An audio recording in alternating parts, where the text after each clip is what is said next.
অবশ্য সবার আশা করি সবাই ভালো আছি।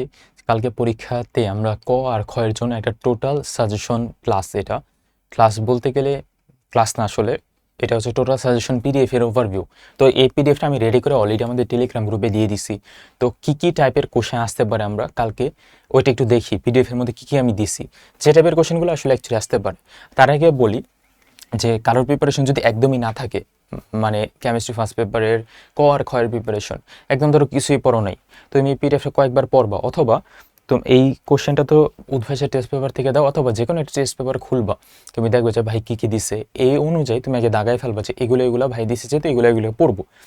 অনেকের আছে যে ফোনে স্ক্রিন দেখে পড়তে সমস্যা হয়, এই ফিজিক্স সেকেন্ড ব্যাপারে কে না বললো যে ভাই স্ক্রিন দেখে পড়তে সমস্যা হয়। তাহলে এই যে সিম্পল সলিউশন, প্রত্যেকটা প্রবলেমের একটা সলিউশন আছে, যে তুমি একটা কোশ্চেন দেখবা, ধরো এই কোশ্চেনটা রাইডার কাকে বলে, এই কোশ্চেনটা তুমি এখান থেকে না পড়লা, তুমি কোশ্চেনটা দেখলা, তারপরে তোমার বই থেকে এইভাবে দাগায় ফেললো, কোন বই কোথায়, বই মানে এই কেমিস্ট্রি এই বই থেকে দাগায় ফেললো ভিতরে যে রাইডার কাকে বলে, এটা দাগাই এরকমভাবে। তারপরে সাপোজ পরে কোশ্চেনে চলে যাবো মোলার দ্রবণ কাকে বলে। আর এমন না যে এখন কালকে তো পরীক্ষা, হ্যাঁ এমন না যে সবগুলো সংজ্ঞা তুমি মুখস্থ করতে পারবা।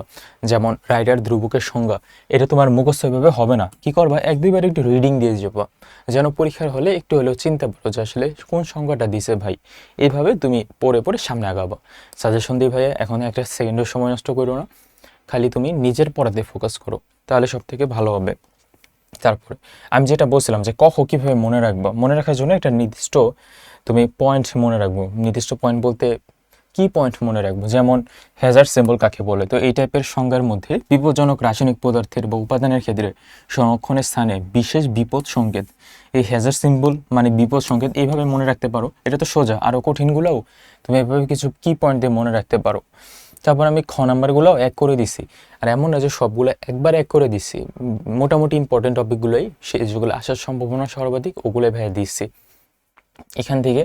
আর কিছু না, দেখো কালকে কিছু পরীক্ষায় একটা কোশ্চেন আসবে, দেখো বলেই দিই কী কোশ্চেন আসবে, সেমি মাইক্রো বিশ্লেষণে কেন থায়োসিটামাইড ব্যবহার করা হয়, এই কোশ্চেনটা কিন্তু আসে। তো এক কথায় উত্তর হচ্ছে পরিবেশের জন্য বেশি ভালো, তার জন্য থায়োসিটামাইড ব্যবহার করা হয়, পরিবেশের দূষণ কম হয় বলে, এটাও আসতে পারে পরীক্ষায়। পরে আর কি যেন দিলাম, হুন্ডের নিয়ম লেখো, এটাও পরীক্ষা কিন্তু আসার মতো, কালকে দেখবা যে তুলে দিচ্ছে। তারপরে রেখা বর্ণালী কাকে বলে, ঘুরে ফিরে এগুলোই তুলে দিচ্ছে। আচ্ছা আমি আর না পড়ি এগুলো, যেহেতু আমি তুলে দিচ্ছি যে অরবিটাল কাকে বলে, এটাও দেখবে যে দিচ্ছে, কত জায়গায় আসছে। তোমরা নিজ দায়িত্বে একবার করে পিডিএফটা দেখতে পারো, তাহলে আমার মনে হয় একটা ভালো প্রিপারেশন হবে। আর ভয়ের কিছু নাই, কি পয়েন্টগুলো মনে থাকি তাহলে হবে। আজকে পর্যন্ত রাখি, নেক্সট এমসিকিউ নিয়ে আমরা কথা বলবো।